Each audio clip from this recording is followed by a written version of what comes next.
Yeah, there's being a fan, there's being a devoted fan, there's going to every match, home and away, there's being a fanatic, and then there's being a Steve Percy style fan. Steve, back to October 1967, you watched your first game as a Barnet fan. How many games is it since?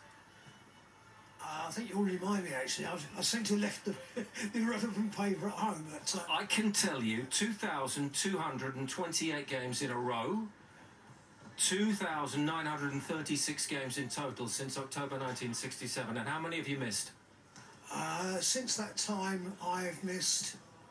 Just the one, you were saying? Well, just the one in 1983, yeah. What happened? FA Cup was the following week. We had a player, one match away from clearing his suspension, so did Enfield. We played the match at 6 o'clock in the evening instead of 12 o'clock, where it's called off on a frozen pitch. It was a 0-0 draw, neither team had a shot. So both teams... How do you describe this relationship with Barnet? Why such devotion? Where has it come from? From the very first time I went through the turnstiles at Underhill, just something about it. It's just remained with me ever since. A lot of the people that I saw then are still here now. Who's been your favourite player across that period of time? Well, my favourite probably all-time player was Nicky Evans, but a boyhood dream was to see Jimmy Greaves play for us. And of course he did. When I thought about it, I thought, that ain't never going to happen in a million years. But of course it did. Us getting into the Football League wasn't going to happen when we had the old election and re-election. But we worked our way in, been up there 3 times now, hopefully a 4th coming. And your favourite manager? You mentioned getting into the Football League, that's a clue. Barry Fry. Yeah, Barry's just... he's a different character. You've met him, obviously, and he's a one-off, unbelievable. He's such a nice bloke as well.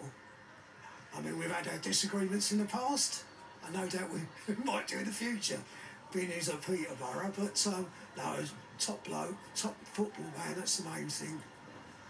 And do you ever think, no, I won't go to the game this weekend, or is it your first thought most days?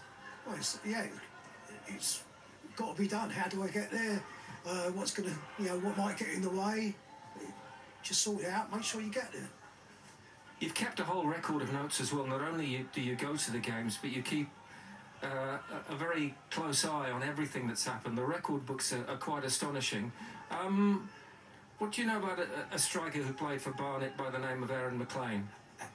Tell us about him. Well, here we go. Look, we've got his stats here. What's that, about 20 odd games and 5 goals. Unfortunately, he passed his best when he got here, but he was pretty good for us. And tell us about game number 2,938 tonight. Have you got a good feeling? Yeah, always fancy us. I mean, if we play certainly like we did in the second half at Newport, then we should win, but it's a different day. Steve, thank you very much for joining us. Fascinating to talk to you. I think it's hard to think of any fan being a super fan like Steve Percy.